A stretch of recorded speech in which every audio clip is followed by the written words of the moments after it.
2001: A Space Odyssey is often regarded as one of the best motion pictures of all time, and rightfully so in my opinion. It's definitely up there. The visual storytelling is poetic, the soundtrack is atmospheric, and the performances have this perfect, unobserved feeling that gives a sense that we are watching them, but they don't know it. Something you don't get out of many performances, and I think Kubrick is one of the only directors who can get this atmosphere out of a film. However, there is one problem, and it's more of an issue because it goes against some basic filmmaking facts, but that's what is interesting about it to me.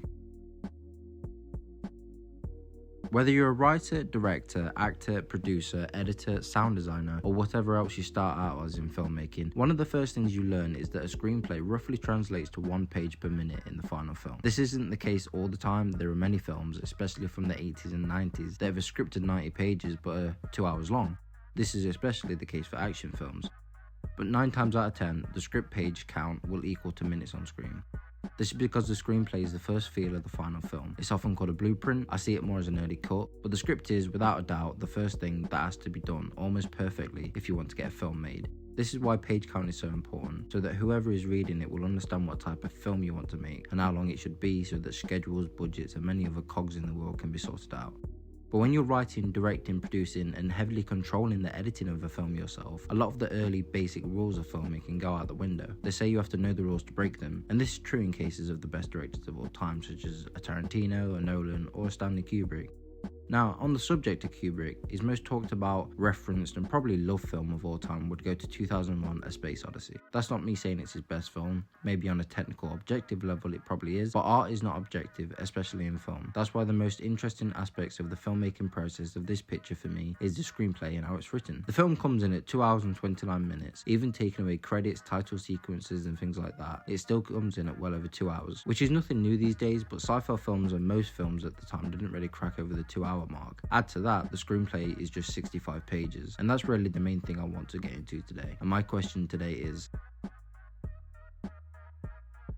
Kubrick made a film that's 2.5 hours long with a screenplay that should only make it over an hour. I want to look in how Kubrick did that and why he did that. The film moves through its visuals, and Stanley Kubrick is a very visual filmmaker, if not the most visual filmmaker. So this film stands out as his most visual because that's how it's told. It feels like higher beings are watching and manipulating these events, and that's because we only ever see private and intimate moments shot in a documentary-like style. Secondly, almost every scene after the ape introduction is extended by Kubrick when shooting and editing, with drawn out pauses between sentences, long takes of an establishing shot, or allowing the actors to take their time with certain moments. Practically every scene that's in the final film is within the script pages, but they are dragged out and pulled to their maximum. This slows the pacing of the film down and makes it feel like you're slowly being dragged in, like you're being hypnotized. We also know that Kubrick didn't treat his screenplays like the Bible. Instead, he used it as a blueprint for what the film could become. It was a rough idea. The shooting and editing to Kubrick was where the film was built. So it's likely that the Space Odyssey screenplay was unfinished when going into production, not unlike The Shining, where Kubrick wrote and rewrote in between takes. Stanley Kubrick was a very visual director. Don't get me wrong, his screenplays were important, but even he himself said that screenplays aren't meant to be read, aren't meant to be looked at as its own piece of work. It's a slice of a bigger pie. So it makes sense that he would have thin screenplays that are so different to the final picture, because that's how we saw them. Kubrick wasn't really known for his improv work. However, he never let any previous work lead his current work. So any ideas that he would get when shooting for a scene, he would make sure it was perfect, even if that led to rewriting and rewriting. No matter what he had to do to get his project right, he would do it, and that's evident through every piece of work Kubrick put out, with every piece of the process that we can now find out there, whether it be looking at old screenplays, reading books, and breakdowns of his process through the years.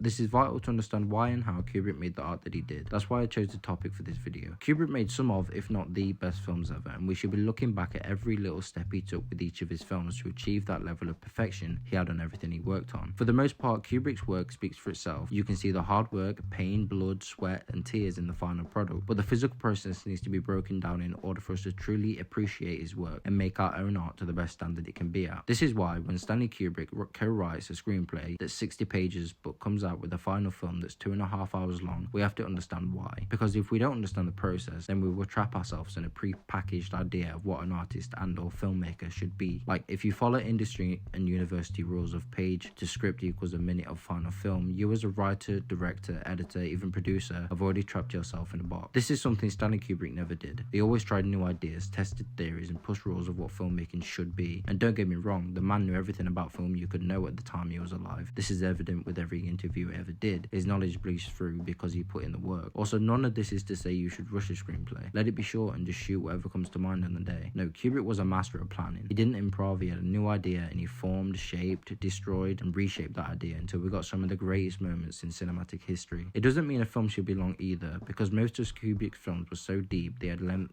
on them because they needed it. However, you could write a 120-page screenplay and it could come out at 80 minutes long. There is no credence to this rule of page per minute. I wrote my debut short feature Locked Away and the final page count was about 50, 60, 60 pages because it's a short feature, but the film comes in at 47 minutes. That's because some things were cut short, but most things were changed. In the edit of that, I cut the last 10 minutes around so much that it is more or less different to what the script was at the start. This is why Kubrick is my biggest cinematic influence, because he works on the ideas until it becomes a mirror image to what he first envisioned. I'm not saying that's what I do, I'm nowhere near the level of what he was, but I study his style, his process, because I think this is what budding filmmakers or even any artist on the come up should do. On the other hand, there is an issue with this way of thinking, and it ties back to the screenplay of 2001. Many people say Space Odyssey is the best film of all time, the most perfect. The screenplay isn't anywhere near the best screenplay. You never hear it mentioned as a good script, nor do you hear anything about his screenplays. His final films are perfect, but his scripts aren't. This is a problem because when you are a small, budding filmmaker, nobody will look at your final film. Nobody wants to hear it. They want to see a treatment, listen to a pitch, read some of your script. If 2001 was Kubrick's first ever film, it would have never have been made, which brings me to my next point. Stanley Kubrick, Christopher Nolan, Quentin Tarantino, Martin Scorsese, and George Lucas. These are some of the biggest film directors of all time. They all have different approaches to writing, directing, editing, and all the rest, but they're all in that conversation for best directors of all time. Why is this? To me, it's because they have different methods. Now, if Lucas followed every step from the hypothetical Kubrick how to make a film, it would be a much different film to what Kubrick would have done, because filmmaking, or any art, starts as an idea birthed in the head of the individual. You and your best friend could come up with the same idea, but if you attack the idea, the final project would be different. I mean, if Kubrick made 2001, then made it again, it would be different than the original. Even if he shot the same script, it would be different. Things change, new ideas spawn, old ideas come back, then leave, then come back again. You learn new things. There's many reasons as to why a final project comes out like it is, and it doesn't really have anything to do with the page count of a screenplay. That's what I came to realize. If you're a small, wannabe film director, study the greats, but not too much, not yet. It's good to understand how a director did a certain thing, but don't follow their footsteps. Art, whether it be film, music, painting, is built upon the shoulders of giants, and those giants want you to build your own steps, not follow theirs. So the reason why Kubrick made a 60-page script into a 2-hour plus film was because he could. He had the resources, the ability, and the drive. You shouldn't copy the style and process of your favorite filmmaker, but you should follow their core beliefs in art, which as it always seems is individualism. Stanley Kubrick, Christopher Nolan, Quentin Tarantino, Martin Scorsese, and George Lucas had that drive, and they didn't allow restrictions. Why would you? They don't care about word counts, page counts, or how long the final cut is. They just do what's right, and they follow it through to the end. If you want to know their secret sauce, it's that, so you should follow it too. Alright guys, that's it for now. Thank you very much for watching the video. If you did like it, please do give it a like and a subscribe if you can. It would be great to hear about your thoughts on this subject in the comment section below. And yeah, that's it guys. Thank you very much. See you in the next one.